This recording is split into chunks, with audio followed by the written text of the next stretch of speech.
TFC are back under the lights at BMO on Wednesday night. Another massive MLS matchup as Toronto looks to somehow turn this season around before this playoff conversation becomes nothing more than an unfunny mathematical exercise.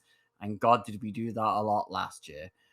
The excuses are running out, the games are running out, and after months of waiting for this team to actually give us a win to celebrate, Wednesday night is an opportunity to do something really rare for TFC and get a back-to-back wins. I think that would be for the first time this season.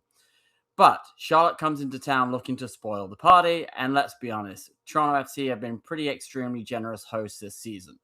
Wednesday night's visitors are in good form with 3 wins in the last 4, and that loss was to Pachuca, the Mexican side in League's Cup. So no easy slouch. They did come off a 3-1 win on the weekend against Columbus, who are currently in joint 12th place with TFC. So tonight, we're asking the big questions. Can TFC actually put together a real performance? Can they find the back of the net without requiring a miracle?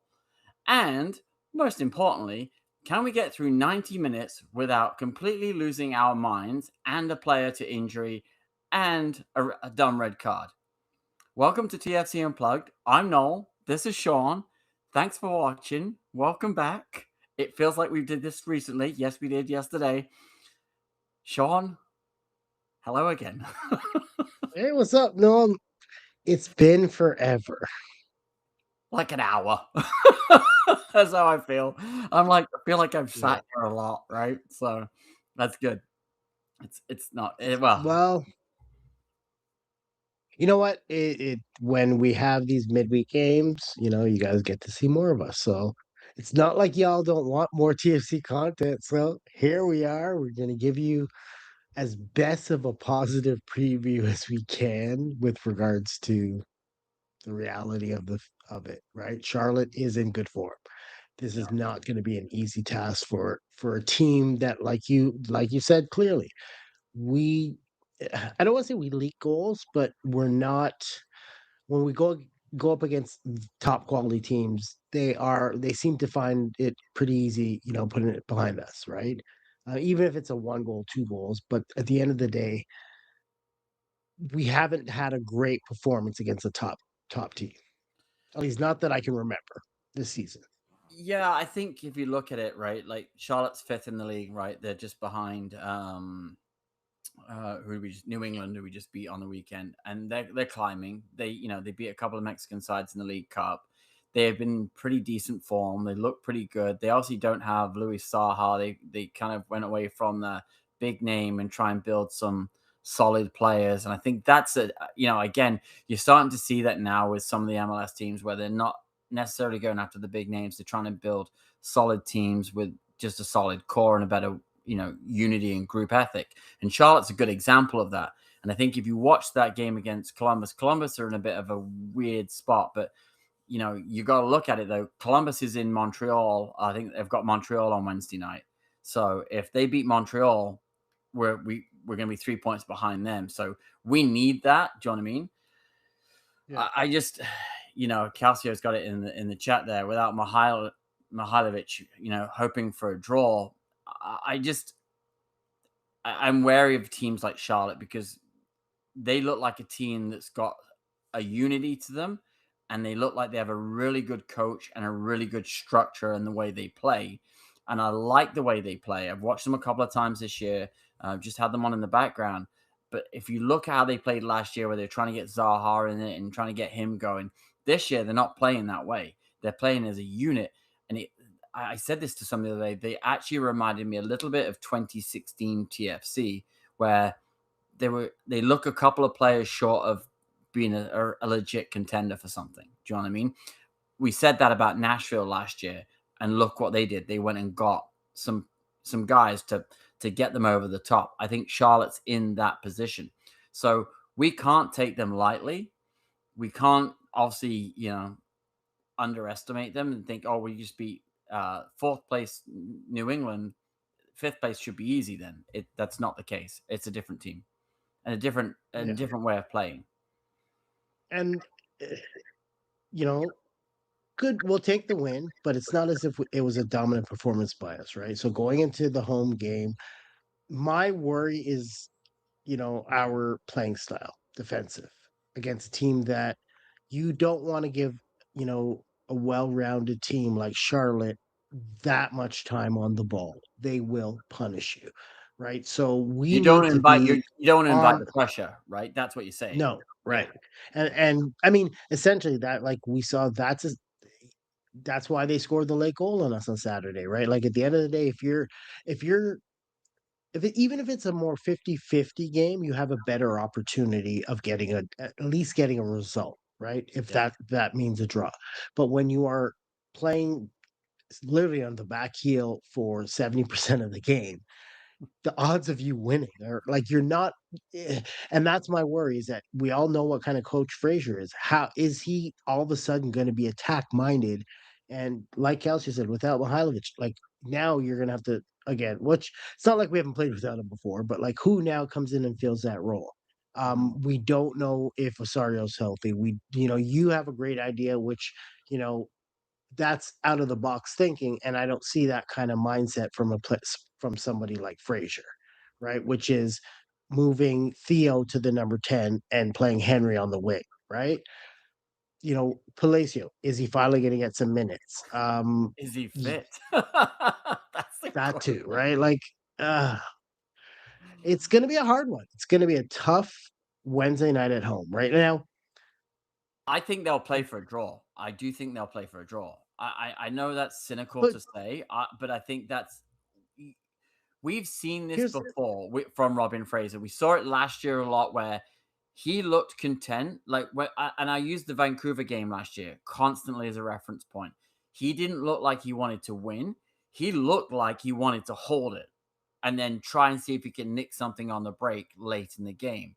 That's what he wants to do. And I don't think they can do that. You've kind of got to go full throttle. And I do. The reason why I'm well, saying to put Theo in the 10 is because at the end of the day, I like the idea of Malik Henry getting down one side, Shallowy down the other side, and Theo to float around across the front and try and pull some other defenders out of position because they're not expecting that. But knowing Robin Fraser, we'll just put Oso in the 10 if he's fit. If it's not, heaven forbid, it could Well, be he a won't Derek even be Etienne 100%. Jr. There's no way he would be 100% even if you put Oso in, right? If he couldn't play on Sunday, how is he magically going to be 100% come Yeah. Wednesday night? So you're not wrong if you want to kind of like, all right, let's be creative. Let's go with something they're not going to expect because let's be real. The only other option is, if you're looking healthy, is Coelho, and he's not going to do it, right? I What mean, about Emilio? who? Emilio, the striker, I playing him mean, in the 10 because he didn't looks they like he didn't wants to they play do the that 10, already? right? I know, but Didn't they do that before? I think we did try that about, oh God, now you're making me think. That was before the World Cup, I'm pretty It sure. was One of before the, the World Cup. We did try it with him in the 10, and then I think he yanked him off at halftime, didn't he? That was what I was I thinking. think so. And But that's don't why I'm on like this. again. Let's put But Theo in the 10 because Theo has played the 10 role, and you've got Malik Henry who every time he's been on, as you point out fairly no, frequently, is it deserves a start, right? no. I know neither of us want to have to say it, but you know who's gonna It's if gonna be Derek Oso's Etienne not Jr. healthy. Oh, we know it. Yeah, Like I know it. yeah, I have this feeling. I'm gonna get off a flight on Wednesday. I'm gonna land. I'm gonna open my phone. I'm gonna look at the score, and then I'm gonna see it, and then I'm gonna look at the starting lineup, and then there's gonna be Derek Etienne Jr. in the 10 spot. I can see yeah. it coming. And then I'm gonna Like swear my head off walking through Vancouver Airport in my yeah. TFC jersey just to annoy the locals. You know it's Oh coming. well. I know it's Anyways, coming because I do like, and the worst thing is that just that's what's depressed me on worrying a me. level of Yeah. that just brought me down. Like I was, I had. It's almost like I was just trying to Oh, think God. like we have no one else, and yeah, maybe actually we could be. No, it's gonna be him, Yeah. and that's just gonna make us be. Here's the thing: is Derek Etienne is good for 2 3 games a year. Maybe that'll be the one. That's Just all. Let's leave it at that. Right? I This just we're think not. there's I'm not so many wrong. things we I'm can not do wrong. differently, right? Like it's the Right. creativity of a manager. That's what I get frustrated with more than anything But with it. we is Okay, but he's so lacking like the ideas to no, okay, we'll try something that's not we don't not done before. Ro we all like, we're just beating a dead horse. Frazier is not the right coach for this team. Think about the kind of players we have on the attacking side, yet he has never really used them to their best capabilities yet. He hasn't, tried to adapt the front 3 to utilize what Josh Sargent brings to the Yeah. table. No, I He, don't disagree. and that's at the end of the day, it doesn't like, look at this last game. We had our best, but the best possible yet. Dorsch, who's looked aggressive, who wants to, he'll stop that attack and is ready to push forward. Yet we don't have the mindsets of like he was making good passes, but that's not how we like. Unfortunately, Frazier doesn't seem to encourage constant on the front foot. Put like I was it. I can't even remember which coach we had that like apply pressure, deep pressure, force them to play out of the back, and hopefully that you get a turn. High pressure can work if you have the legs for it and you have the right players that can adapt. Then you can in turn be more of an attack minded team. But we don't have those like, or we at least don't have. We've never seen if these guys have those skills. Yeah, I think though, if you look at like we watch a lot of football, right? Let's be honest, we watch a lot. Um, I I look at TFC every single time they play under Robin Fraser, and he plays this very deep, low block, very defensive. It's all about stop the goals early, stop the goals, don't concede anything, keep deep, don't overcommit, don't push forward. And I understand why, because they've obviously made a commitment to look, we can't keep conceding 100 goals a season and all that kind of stuff because people keep making fun of us. So I get that and I understand that to a certain degree. What I would say though is when you look at the likes of Theo, who hasn't got blistering pace but's got some pace, Shallowy's got some pace, not blistering pace. I think Shallowy's another guy. He's one of those guys that when he's got the ball, he's faster than when he's not got the ball. I think that's just one of those things that is in football. And I think if you played a mid block, not a low block, I play a mid block, this team could be very good. I think this team could then get in and around and in behind and cut balls back into the box for Sargent to peel off and score goals, which is that's his style. I just don't think that Mr. Park the bus, put the handbrake on, cautious, nervous Ned on the sidelines can do it. And I think Yeah, that is where we see the opportunity. And one of the reasons why I'm like, I think after a while, we know this locker room and has been for the last 5 years where they're starting to push managers out, right? We know that. That's kind of been what's happened. I think if it keeps going, I think you might end up with a player revolt from a Mihailovic, from a Sergeant. You don't think Josh Sargent saying that these guys can't feed me the ball? I think that's if they don't start doing that, he's got to be in his mind. Again, it's no different than I said a few weeks ago about Jason Hernandez. If he can't keep winning, Hernandez's job is going to be on the line. I think the strikers and the attacking players are going to be like going, "Hey, we're not getting the ball. We're all great about this defense. We put in a shift the other day to stop them scoring an equalizer, but when is the offense going to come?" And if they don't, I think he's going to start getting that pressure internally. And I think that is one of those things where, in a game like Wednesday, when you have an opportunity to get 6 points out of 2 games, which is something we haven't done, he's got to look at it and go, if we don't get it, we could be in real trouble because we know we've got into Miami, you know, you've got Chicago, and you know, you've got NYCFC, right? something like that. And But yeah, the point is, every it's game very is a must difficult. win. Like again, we said this before. In the next two games, it's you have to look at it as a 4 point game. And of Mm, those 2 games, on the road is gonna be harder one to get the win, so it's at home is a must win, right? We said that Saturday, they got the result, ugly, got the result.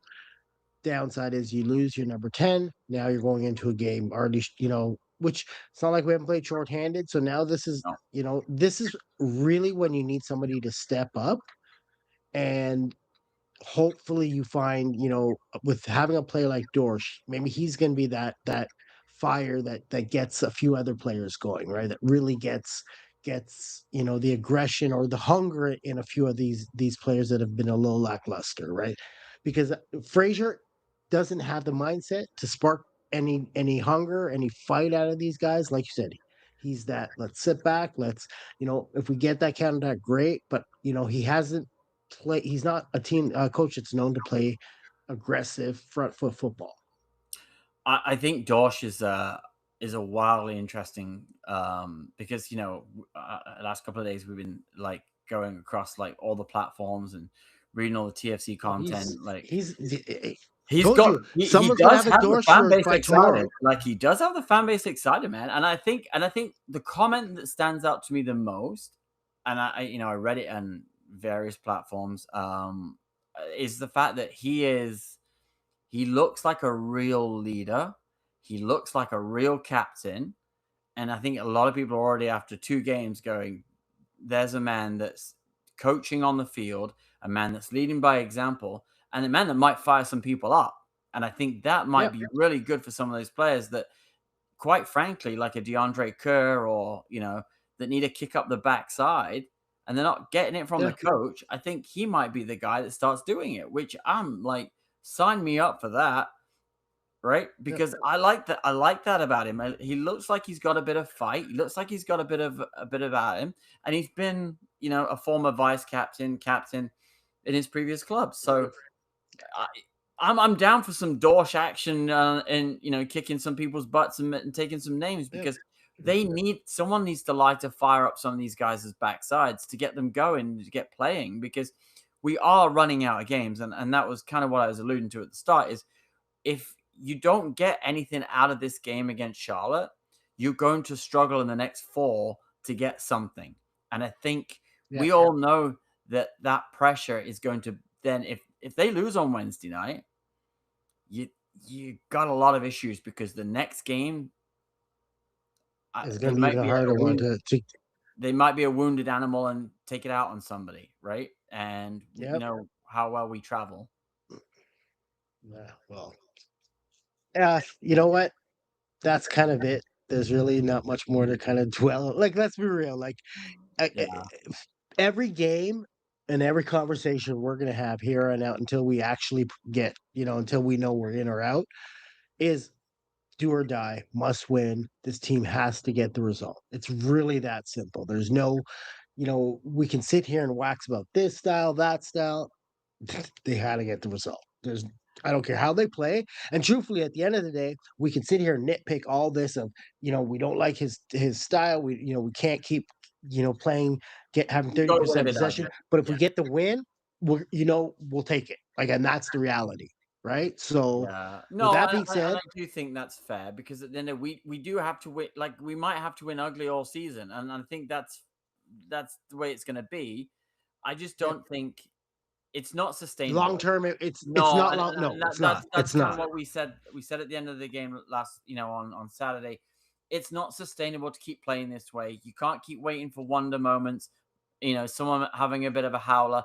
Yeah, at the rate we're going, into Miami might be an easier fixture because their goalkeeper, that's not Dane St. Clair, is turning into Calamity Jane. Like he is just an absolute. I think his name's Rios. He's absolutely a Christmas gift giving merchant right Oh. now. Like And poor everybody thing. apparently I was feel bad calling for for Dane him. St. Clair. I honestly do feel I bad don't. for St. You know Clair. what? This is the best thing to happen because everybody, I think even when we were on with the battered, um, Heron podcast, boys. Yeah. yeah, battered Heron podcast, those guys were saying like there's a part of the fan base that's been begging for this Rios guy, but one of the hosts was saying, don't you like this guy? Like he has these moments, but for the most part, they forget the bad moments, and now they're suffering. So let Dane chill on the bench because all the fan base wanted this. This is what you get, right? Well, we get Because to take that up with him in a couple of weeks because the boys will be back with us. So oh, we are gonna have those guys on. all We'll be right. on with them, and they'll be on with us. Because we have quite a good bit of banter going with those boys, and I do enjoy their Hmm. chirps when they like to chirp us on our tweets. So I do find Deservedly so. Deservedly so. yes, they are good. Um, They're good guys. le- last thing I want to say is one more shout out to Dorsch. He made the team of the match day for his banger of a goal on Saturday. So we have to give him a shout out and his flowers for that. Other than that, that's another Well, I have some episode. housekeeping. I have some boring housekeeping Oh things. yes, so So go just ahead. so now, because you all keep asking me, where can we find you? Where can you, like, I've added all the things. So we are now on Blue Sky. So if you're on Blue Sky, follow us on Blue Sky. We're on Instagram. We're on Threads. We're even on Facebook. As much as I didn't want to be on Facebook, y'all keep asking where can I post content. So we are on Facebook. Please follow us, like us, subscribe on all our platforms. That would be great. Thank you so much. Don't say we don't listen. Spotify, thank you for all those people that are now following us on Spotify. Please give us a review. That would be great. Thank you too. And we are 3 short of 200. So if you're watching this and you're not subscribed, please subscribe. We would like to hit 200 this week. It would be nice. I'd like to get off a plane and be at 200. That would be awesome. We will be back maybe Thursday, maybe Friday, depending on, well, let's be honest, it's my schedule. I'll be on the West Coast all week. So me and Sean will be back to recap it. If it's an absolute nightmare on Wednesday, it might be quicker. It might be Wednesday night late. If it's something positive, I might be on. Who knows? But once I get off this bloody flight, I will let you all know, and we'll post something. So make sure you are liked. Make sure you subscribe so you get all those notifications when we are back. There you go. And that's it for You me. good? I'm good. All right. Breathe. And depending on how things go, and depending on Noel's work schedule on Thursday, maybe while he's in the office and I'm in the office, if our times can mesh, that might be the best time to actually do it. But it just won't be live. If we do that, it won't be live. Just so you guys know. Yeah, we'll have to record it. I might have to record it from the world's worst hotel. Those are never fun. All right, It's that's a it for me. European chain that's like got some weird stuff in it, and the office loves booking us all there. I think it's just a Oh mess. yes, I think we've used them, haven't we? When we went to was it Montreal? No, that they were Sandman. They were decent. It was Okay. it's the one in Vancouver. They have like turquoise marble sinks that are weird. It just grosses me out. It weirds me out. Anyway, that's my travel plans. All But right. thanks for watching. Thanks everyone, guys. Hopefully we get 3 points. Hopefully we have a performance. I will be watching as soon as I land. I guess I'll be trying to find somewhere to watch it. So stay tuned. Thanks, guys. Appreciate